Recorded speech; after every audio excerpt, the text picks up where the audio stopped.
ஓம் சரவண பவ. என்னோட போன பதிவில் திருச்செந்தூர் முருகன் என் வாழ்வில் நடத்திய அற்புதம்னு நான் சொன்ன அந்த பதிவில் ஒரு அம்மா கமெண்ட் பண்ணியிருக்காங்க. ஆனால் அம்மாவோட பேர் தெரியல. ஆனால் அந்த அம்மா கமெண்ட் பண்ணியிருக்காங்க, என் மகளுக்கு கூடிய விரைவில் குழந்தை பாக்கியம் வேணும் முருகா அப்படின்னு சொல்லி கேட்டிருக்காங்க. நிச்சயமாக அந்த அம்மா கிட்ட நான் சொல்கிறது, இப்போ தைப்பூசம் பிப்ரவரி 1, நானுமே தைப்பூசத்துக்காக முருகனுக்கு நான் வேண்டிக்கிட்டு விரதத்தில் தாம்மா இருக்கேன். என்னோட பதிவில் நீங்கள் சொன்ன அந்த கமெண்ட்டுக்கு எல்லாமே நான் உங்கள் எல்லாருக்குமே நானும் பிரார்த்தனை பண்ணிக்கிட்டே இருக்கேன். கூடிய விரைவில், அதுவும் அடுத்த தைப்பூசத்துக்கெல்லாம் உங்கள் மகளோட கையில் கண்டிப்பாக குழந்தை இருக்கும். இது என்னோட வாக்கு இல்லை, முருகன் என் மூலமாக உங்களுக்கு சொல்கிற வாக்காக நீங்கள் நினச்சிக்கோங்கம்மா. கவலைப்படாதீங்க, கூடிய விரைவில் உங்கள் மகளுக்கு குழந்தை பிறக்குமா. இப்போ எனக்கு எப்படி குழந்தை பிறந்துச்சு, நான் எத்தனை வருஷம் குழந்தை இல்லாமல் இருந்தேன் அப்படிங்கிறத தான் நான் இன்றைக்கி இந்த பதிவில் உங்கள் கூட ஷேர் பண்ணிக்க போகிறேன். ஏன்னா இது இந்த அம்மான்னு இல்லை, இதே போல் எத்தனையோ அம்மாக்கள் குழந்தை வேணும், பேரம்பேத்தி வேணும், என் மகளுக்கு குழந்தை இல்லை, மகனுக்கு குழந்தை இல்லை அப்படின்னு சொல்கிறத நம்ம கேள்விப்பட்டிருக்கோம். அதனால் இது எல்லா அம்மாக்களுக்குமே உள்ள ஒரு நம்பிக்கையான பதிவாக கூட நீங்கள் எடுத்துக்கலாம். அதனால் தொடர்ந்து என்னோடய பதிவை பார்த்துக்கிட்டு வரவங்க ஓம் சக்தின்னு சொல்லி கமெண்ட் பண்ணுங்கள். ஏன்னா அம்மா ஆதிபராசக்தி தான் என்னோடய வாழ்வில் எனக்கு கொடுத்த அந்த குழந்தை செல்வத்தை கொடுத்தாங்க. அதை பற்றின ஒரு அற்புதத்தை தான் உங்கள்கிட்ட நான் ஷேர் பண்ணிக்க போகிறேன்.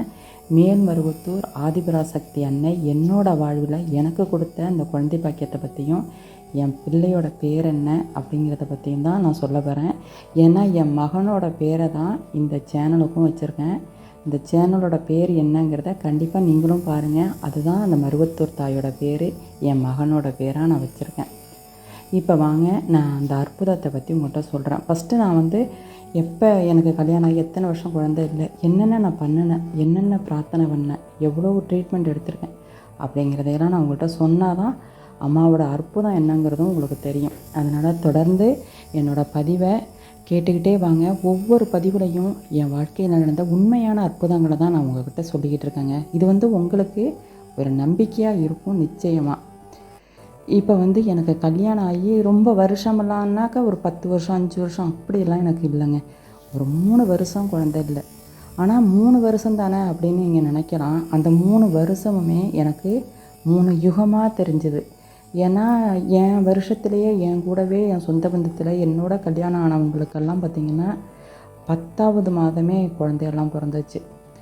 என்னோட கல்யாணம் ஆனவங்க ஒரு 4 ஜோடி. அந்த 4 ஜோடிக்குமே பார்த்திங்கன்னா 10 மாதத்துல அவங்களுக்கு குழந்தை, கல்யாண நாளுக்கெல்லாமே அவங்க கையில் குழந்தை இருந்துச்சுங்க. அப்போ நமக்கு குழந்தை இல்லையே, ஆண்டவன் நமக்கு அந்த குழந்தை பாக்கியத்தை கொடுக்கலையே அப்படின்னு நானும் சரி என் கணவரும் சரி ரொம்ப மனசார உடஞ்சி போயிட்டோம்.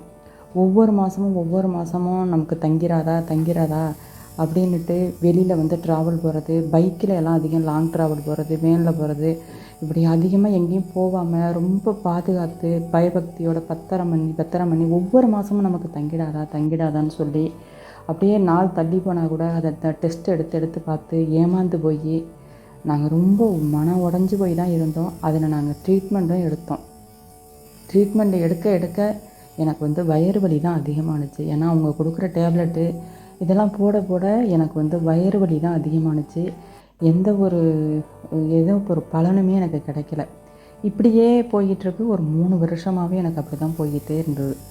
இதே போலவே ஒவ்வொரு மாதம் டெஸ்ட் எடுக்கிறது, இல்லைன்னா தங்கிராதா அப்படிங்கிறது, இப்படியே காத்துக்கிட்டே இருக்கிறது. வெளியில் எங்கேயுமே என்னை அழைச்சிட்டே போக மாட்டாங்க, நீ வீட்டிலே இரு, ஏன்னா அலைஞ்சாக்கா தங்காது அப்படி இப்படின்னு சொல்லிட்டு என்னை கல்யாணம் ஆன புதுசில் எல்லோரும் எங்கே பார்த்தாலும் சுற்றிட்டு வருவாங்கன்னு சொல்லுவாங்க. நான் அந்த இதையும் செய்யலை. ஏன்னா நமக்கு குழந்தை வேணும்னா குழந்தை பைத்தியமாகவே இருந்தேன்.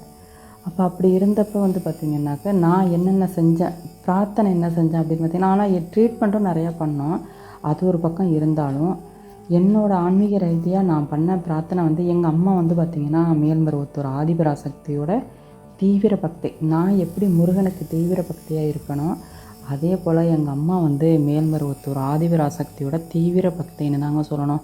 அம்மா இப்போ அம்மாவுக்கு 67 வயசு ஆகுது. ஆனால் அம்மா ஒரு 45 வருஷமாக அம்மா ஆதிபராசக்தியோட தீவிர பக்தியாக இப்போ வரைக்கும் அம்மா மருவத்தூர் தாயோட பக்தியாக தான் அம்மா இருக்காங்க.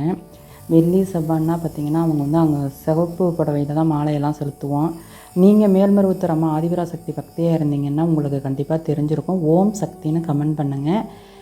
இப்போ வந்து அதே போல் அம்மா அப்படி தான் இருப்பாங்க. அமாவாசைக்கெல்லாம் அங்கே வேள்வி நடக்கும். மாதம் மாதம் அமாவாசை வேள்விக்கெல்லாம் அம்மா தொடர்ந்து போவாங்க. ஒரு மாதம் கூட தவறாமையெல்லாம் மருவத்தூர் போயிட்டு வேள்வியில் கலந்துக்கிட்டு வருவாங்க. அதே போல் வருஷம் வருஷம் இப்போ அந்த மாலை செலுத்துகிறோம் பாருங்கள், வருஷம் வருஷம் மாலை போட்டு போகிறதெல்லாம் 35 வருஷத்துக்கு மேலே அம்மா மாலை போட்டுக்கிட்டு இருக்காங்க. அப்படி இருக்கும்போது நாங்கள் எல்லாமே எங்களுக்கு பிறந்து விவரம் தெரிஞ்சதுனால அம்மா ஆதிபராசக்தியை தான் நாங்கள் வழிபட்டோம். ஏன்னா அம்மா எப்படி கும்பிட்றாங்களோ அதை பார்த்து தானே பிள்ளைங்க கும்பிடும். அதனால் நாங்களுமே அம்மாவோட மூலமந்திரம், அம்மாவோட டாலர், அந்த சிகப்புல வந்து அம்மாவோட டாலர் கழுத்தில் போட்டுட்டு தான் ஸ்கூலுக்கே போவோம். அப்படி தான் அம்மாவை நாங்களுமே கும்பிட்டோம். அதனால் வந்து அம்மா சொன்னாங்க, மருவத்தூர் அம்மாவுக்கு நீ மாலை போடு, வேண்டிக்கிட்டு நீயும் உன் கணவரும் மாலை போடுங்க, நிச்சயமாக உங்களுக்கு குழந்த பிறக்கும்னாங்க. நாங்கள் தொடர்ந்து வருஷம் வருஷம் மாலை போட்டுக்கிட்டே இருந்தோம். அப்புறம் எங்கள் அத்தை வந்து ஜாதக ரீதியாக ஜாதகத்தை எடுத்துகிட்டு போய் பார்த்தாங்க. அதில் வந்துங்க 5ஆம் இடம், அந்த நம்ம ஜாதகத்தில் கட்டம் இருக்குது பாருங்கள், அதில் 5ஆம் இடம் தான் வந்து பூர்வ புண்ணியஸ்தானங்கிறாங்க. அந்த இடம் நல்லா புனிதம் அடைஞ்சிருந்தால் தான் நமக்கு குழந்தை பாக்கியமெல்லாம் கிடைக்கும் அப்படின்னலாம் சொல்கிறாங்க. எனக்கு அதெல்லாம் தெரியாது. அப்படி இருக்கும்போது அந்த 5ஆம் இடம் வந்து ரொம்ப பாவப்பட்ட கிரகமாக இருக்குது என்னோடய கணவருக்கு அப்படின்னு சொல்லிட்டு சொன்னாங்க. இப்படியே அதுக்கான பரிகாரங்கள் எல்லாமே சிலது செஞ்சோம். அப்படி செஞ்சுக்கிட்டு இருக்கும்போது வந்து பார்த்திங்கன்னா என்னோடய அத்தையோட தங்கச்சி இன்னொரு அத்தை அவங்க சொன்னாங்க, மேல்மருவத்தூர் ஆதிபராசக்தி கோயிலில் வந்து பார்த்திங்கன்னா அடிகளார் அம்மா வந்து அப்போயெல்லாம் பாத பூஜை பண்ணி, இப்போ அம்மா தவறிட்டாங்க, ஆனால் அப்போ அம்மா வந்து பாத பூஜை பண்ணி அவங்கள்ட்ட 1008 ரூபா பணம் கட்டுவோம், பாத பூஜை பண்ணி அம்மா வந்து ஏதாவது அருள்வாக்கு சொல்லுவாங்க. அப்புறம் கொஞ்ச நாள் இப்போல்லாம் வந்து பார்த்திங்கன்னா ரொம்ப முடியலை, அம்மா மௌனமாகவே தான் இருந்து ஆசீர்வாதம் மட்டும் கொடுத்துக்கிட்டு இருப்பாங்க. ஆனால் நாங்கள் போன வருஷத்துலலாம் வந்து பார்த்திங்கன்னா எனக்கு வந்து 2006 கல்யாணம். அப்போ அம்மா போன வருஷத்துலன்னு பார்த்திங்கன்னா அம்மா நல்லா பேசுவாங்க. அப்போ வந்து அத்தை சொன்னாங்க, வாங்க நம்ம மருவத்தூர் போயிட்டு அம்மாட்ட பாத பூஜை பண்ணி கேட்போம், ஏன் குழந்தை இல்லை என்ன ஏதுன்னு கேட்போம் அப்படின்னு சொல்லி அத்தை சொன்னாங்க. சரின்னு நானும் என் கணவரும் அந்த அத்தை கூடவே மருவத்தூர் போயிட்டோம். மேல்மருவத்தூர் போயிட்டு பாத பூஜைக்காக முத நாளே போயிட்டு மறுநாள் விடிய காலமெல்லாமே அந்த பாத பூஜைக்கு தாம்பாளம் வைப்பாங்க. நாங்களுமே அதே போல் வச்சுட்டு அம்மா என்ன சொல்ல போகிறாங்களோ, எனக்கு அதை பற்றி தெரியாது, அம்மாட்ட எப்படி கேட்குறதுன்னு தெரியாது. அப்போ வந்து எங்கள் அத்தை தான் சொன்னாங்க, அம்மா அந்த பொண்ணு குழந்தைலன்னு புலம்புதுமா, அவன் கேட்டால் செத்து போயிடுறனாலாம் புலம்புதுமா அப்படின்னு சொல்லி அவன் அத்தை தான் வந்து அந்த அம்மாட்ட சொன்னாங்க. அப்போ வந்து அந்த அடிகளார் அம்மாவுக்கு வந்து பார்த்திங்கன்னா அவ்வளோ ஒரு கோபமே வந்துட்டு, என்னை பார்த்துட்டு கோபமாக அப்படி கையை ஓங்கிக்கிட்டு கோபமாக, உனக்கு என்ன 70 வயசு ஆகுதா, உனக்கு முத்து மாரி ஆம்பளை பிள்ளை பிறக்கும், அப்படி பிறக்கலைன்னா நீ என்னை வந்து கேளு அப்படின்னு சொல்லி கையை ஓங்கிட்டு அம்மா சொன்னாங்க பாருங்கள். அப்படியே எங்களுக்கு சந்தோஷமாக என்னமோ அந்த நிமிடமே எங்களுக்கு வயிற்றில் குழந்தை தங்கி குழந்தை பிறந்த மாதிரி ஒரு சந்தோஷம் எங்களுக்குள்ள, அப்படி ஒரு பூரிப்பு. அம்மா சொன்ன அந்த வார்த்தை எனக்கு குழந்தையே பிறந்த மாரி ஒரு சந்தோஷத்தோடையே நாங்கள் வீட்டுக்கு வந்தோம் பாருங்கள், அவ்வளோ சந்தோஷப்பட்டோம். அப்போ வந்து பார்த்திங்கன்னா சொல்லி அம்மா சொன்னாங்க, மறு வருஷம் பிறக்கலன்னா என்னை வந்து கேளுன்னாங்க. அதோட வீட்டுக்கு வந்துட்டோம். எனக்கு வந்து பார்த்திங்கன்னா திடீர்னு வயிறு வலி, எப்படி ஒரு வயிறு வலி கொஞ்சம் நஞ்ச வயிறு வலி இல்லைங்க, அப்படி ஒரு துடிச்சு போகிற வலி. அப்போ வந்து உடனே எங்கள் அத்தைக்கிட்ட தான் சொன்னேன், அத்தை எனக்கு தாங்க முடியல அத்தை, நான் செத்து போயிடுவோம் போல், எனக்கு வயிறு வலி தாங்க முடியல, ரொம்ப துடித்தேன். அப்போ அத்தை சொன்னாங்க, சும்மா சூட்டு வலியாக இருக்கும்னு சொல்லி சோம்பு இருக்குல்ல அதை போட்டு இந்த சோம்பு தண்ணி வைப்பாங்க இந்த சூட்டு வலிக்கலான்னுட்டு, அதெல்லாம் வச்சு கொடுக்குறாங்க. அது எப்படிங்க நிற்கும், ஏன்னா எனக்கு வந்த வலி வந்து அப்பெண்டிக்ஸு, அந்த வயிற்றில் குடல் வாழ்வு இருக்கும் பாருங்களேன், அந்த அப்பெண்டிக்ஸ் வலி தான் எனக்கு வலிச்சிருக்கு. ஆனால் அதுலேயும் ஒரு நல்லது எனக்கு அம்மா நடத்தி வச்சாங்க, அதுக்கு தான் நான் இந்த இதை சொல்கிறேன். அந்த வலியோடையே 2 பேரும் ஹாஸ்பிட்டல் வந்துட்டோம். உடனே வலி துடிச்சிக்கிட்டு இருக்கேன். ஸ்கேன் பண்ணாங்க. ஸ்கேன் பண்ணிவிட்டு குடல் வாழ்வு வெடிக்கிற கண்டிஷனில் இருக்குது, உடனே ஆப்ரேஷன் பண்ணி அந்த வாழ்வை எடுக்கணும் அப்படின்னு சொல்லி டாக்டர் சொன்னார்.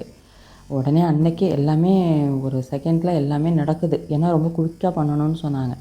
அப்போ பண்ணுறப்ப தான் தெரிஞ்சது, அந்த குடல் வாழ்வு இருக்குது பாருங்க, அது வந்து என்னோடய கருமுட்டை பையையே சுத்தமாக சுற்றின்னு ரோல் மாதிரி சுற்றி வச்சுருந்துச்சான். அப்புறம் எப்படிங்க எனக்கு குழந்தை பிறக்கும், அந்த முட்டை பை ஃபுல்லாகவே அந்த குடல் வாழ்வு சுற்றி வச்சுருந்துச்சான். அப்போ உடனே டாக்டரு சுத்தமாக அந்த முட்டை பையெல்லாம் சரி பண்ணிவிட்டு அந்த வால்வையும் எடுத்து விட்டுட்டு எல்லாமே சரி பண்ணி ஆப்ரேஷன் பண்ணிட்டாங்க. அப்புறம் ரெஸ்ட்டில் தாங்க இருந்தேன். அதுக்கப்புறமா ஜாதகத்தில் சொன்னேன்னே 5ஆம் இடம் வந்து கொஞ்சம் பாவப்பட்ட கிரகமாக இருக்கே, அதுக்கு சில பரிகாரங்கள் பண்ணோன்னு சொன்னேன்னே, அது என்னென்னா நாங்கள் உடனே போய் பண்ணலை. இந்த இப்போ ஆப்ரேஷன்லாம் முடிஞ்சு ரெஸ்ட்டில் இருந்தோமா, அப்புறம் அதுக்கப்புறம் தான் நாங்கள் வந்து என்ன சொல்லி எனக்கு பரிகாரம் சொன்னாங்கன்னா, ராமேஸ்வரம். இப்போ நீங்களுமே அதுமாரி ராமேஸ்வரம் போகாமல் இருந்தீங்கன்னா கண்டிப்பாக போங்க. அந்த ராமேஸ்வரத்தில் கடலில் குளிச்சுட்டு, இப்போ புருஷனும் பொண்டாட்டியுமா கடலில் குளிச்சுட்டு 21 தீர்த்தத்துலேயும் அங்கே உள்ளே வச்சுருப்பாங்களே 21 தீர்த்தம் கேணியில், அதுலேயும் நம்மளை குளிச்சுட்டு அதுக்கப்புறம் நம்ம ராமேஸ்வரத்துலேயும் வழிபட்டுட்டு அதோட பழனிக்கு போய் பழனியில் முருகரை நம்ம தரிசனம் பண்ணிட்டு வந்தோம் அப்படின்னா கண்டிப்பாக உங்களுக்கு குழந்தை தங்கும் அப்படின்னு ஒரு ஜோதிடர் ரொம்ப உருக்கமாக சொன்னார். அவ்வளோ உண்மையாக சொல்லியிருந்திருக்காரு. கேளுங்க. நான் வந்து ஒவ்வொரு மாதமும் வெளியிலலாம் போகாமல் தங்காமல் போயிடுமேன்னு நான் வெளியிலலாம் போகாமல் இருந்தேன் பாருங்க. அப்போயெல்லாம் எனக்கு தங்கலை. இவ்வளோ தூரம் லாங் ட்ராவல் பண்ணேன் பாருங்க. ராமேஸ்வரம் போய் அதுக்கப்புறம் பழனி போய் இவ்வளோதும் பஸ்ஸில் அலைஞ்சிட்டு வந்தேன் பாருங்க. ஆனால் அந்த மாதமே எனக்கு குழந்த தங்குனுச்சுங்க. அதுதாங்க பெரிய மிராக்கல்னே சொல்லணும். சரின்னு நாங்கள் ராமேஸ்வரம் போயிட்டோம். எங்கள் அப்பா தான் என்னையும் என் கணவரையும் அழைச்சிட்டு போகிறாங்க. அழைச்சிட்டு போய் கடலில் குளித்தோம். 21 தீர்த்தம் உள்ளே அதில் நீராடிட்டு ஒரு கேனில் அந்த 21 தீர்த்தத்தையும் வாங்கிக்கிறோம். வாங்கிட்டு ராமேஸ்வரத்தில் சாமி கும்பிட்டுட்டு அப்போல்லாம் எனக்கு எந்த ஒரு நம்பிக்கையும் இல்லை. என்ன எவ்வளோதோ செஞ்சோம் என்ன அப்படிங்கிற மாதிரி தான் நான் நினச்சிக்கிட்டு போனேன். அப்படியே வழிபட்டுட்டு நேராக அப்பா பழனிக்கு அழைச்சிட்டு போயிட்டாங்க. அங்கே முருகர் வந்து பார்த்திங்கன்னா ராஜ அலங்காரத்தில் இருந்தாங்க. அப்பா கூட சொன்னாங்க, பாரு முருகர் உனக்கு ராஜ அலங்காரத்தில் காட்சி கொடுக்குறாரு, கண்டிப்பாக உனக்கு குழந்தை பிறக்குதுப்பா, நீ கவலையை விடுப்பா அப்படின்னு எங்கள் அப்பா எனக்கு ஆறுதலாக சொன்னாங்க. ஆனால் அப்பா இப்போ இல்லை, அப்பா தவறிட்டாங்க. அப்பா அப்படி ஒரு சந்தோஷமாக சொன்னாங்க. சரின்னு அப்பா சொன்னாலுமே நம்ம எவ்வளோதோ கும்பிட்டோம், எவ்வளோதோ பண்ணிட்டோம், எங்கே அப்படிங்கிற மாதிரியே தான் நான் வந்தேன். வந்து இவ்வளோ தூரம் பஸ்ஸில் போயிட்டு வந்து அந்த மாதமே நாங்கள் வந்து இந்த டெஸ்ட்டு அந்த நாள் ஒரு 45 நாள்கிட்ட தள்ளி போனதுக்கு பிறகு நாங்கள் வந்து டெஸ்ட் எடுத்து பார்க்குறோம். ஒவ்வொரு மாதமும் 2 பேருமே ஆர்வமாக டெஸ்ட்டை பார்ப்போம். நானும் என் கணவருமே ஒரு கோடு தான் வருமா, எனக்கு நெகட்டிவ்னு வந்தோடனே எனக்கு அப்படியே அவங்க அழுத்து போயிடுவாங்க. ஏன்னா இந்த வாட்டி வந்து நான் யாருக்கிட்டையுமே சொல்லாமல் நான் மட்டுமே சீக்கிரட்டாக விடிய காலமே போய் அந்த டெஸ்ட்டை எடுக்கிறேன். எனக்கு அந்த டபுள் கோடு பாசிட்டிவ்னு அந்த ரிசல்ட்டை பார்த்ததுமே அப்படி ஒரு சந்தோஷங்க. என் வாழ்க்கையிலையும் ஆண்டவன் எனக்கு விளக்கேற்றி வச்சுட்டான், எனக்குள்ளேயும் ஒரு கருவை கொடுத்துட்டான் அப்படின்னு அப்படி ஒரு சந்தோஷம். ஏன்னா நம்ம வாழ்க்கையோட அர்த்தமே அந்த குழந்தை தாங்க. அந்த குழந்தைன்னு இருந்தால் தாங்க நம்ம வாழ்க்கையோட அர்த்தமே நமக்கு தெரியும். அப்போ வந்து அந்த பாசிட்டிவ் ரிசல்ட்டை பார்த்தோன்னே என்னை அறியாமல் எனக்குள்ளே அவ்வளோ சந்தோஷம். என் கணவர் தூங்கிட்டு இருக்காரு, அவரை எழுப்பி அந்த ரிசல்ட்டை காமிச்சு 2 பேருமே அந்த டெஸ்ட்டை பார்த்து அவ்வளோ சந்தோஷப்பட்டு அப்புறம் டாக்டர்கிட்டே நேராக போய் அப்புறம் அவங்கள்ட்டையும் கன்ஃபார்ம் பண்ணிக்கிட்டு அப்படியே ரொம்ப சந்தோஷத்தோடையே எங்கள் வாழ்க்கை போணுச்சு. அப்போ மருவத்தூர் அம்மா சொன்னாங்கல்ல, அவங்க சொன்ன அதே வருஷம் வர்றதுக்குள்ளே எனக்கு பையன் பிறந்துட்டான். அம்மா எப்படி சொன்னாங்க, முத்து போல் ஆம்பளை பிள்ளை பிறக்கும் கவலைப்படாதன்னாங்கல்ல, அதே போல் எனக்கு பையன்தாங்க பிறந்தான். அதனால் என் பையனோட பேர் தான் இந்த சேனலுக்கு வச்சுருக்கேன்னு சொன்னேன் பாருங்கள், மருவரசன். அந்த மருவத்தூர் தாயோட பேரை தான் என் பையனுக்கு மருவரசன் அப்படின்னு வச்சுருக்கேங்க. கண்டிப்பாக இந்த பதிவை நீங்கள் ஃபுல்லாக கேட்டிருந்தீங்கன்னா என் பையனோட பேரை மருவரசன் மீடியான்னு வச்சுருக்கேன். அதை நீங்கள் கமெண்டில் சொல்லுங்கள். அப்போ தான் நீங்கள் முழுசாக கேட்டிருக்கீங்கன்னு நானும் நம்புவேன். நிச்சயமாக மருவரசன் மீடியா அந்த ஆதிபராசக்தி அன்னை எனக்கு போட்ட பிச்சை என் பையன். அதை நான் எதுக்கு உங்களுக்கு சொல்கிறேன் அப்படின்னா, நிச்சயமாக கடவுள் இருக்காருங்க. எத்தனை வருஷம் ஆனாலும் உண்மையாக நம்பி நம்ம உருக்கமாக வேண்டுறவங்களுக்கு நிச்சயமாக ஆண்டவன் ஒளியேற்றி வைப்பான். கவலைப்படாதீங்கம்மா. நீங்கள் சொல்லி போட்டிருந்தீங்க அந்த பதிவு என் மகளுக்கு குழந்தைய கொடுன்னு, எனக்குமே அது வலிச்சுது. ஏன்னா நானும் அந்த வலியை உணர்ந்திருக்கேன்னம்மா.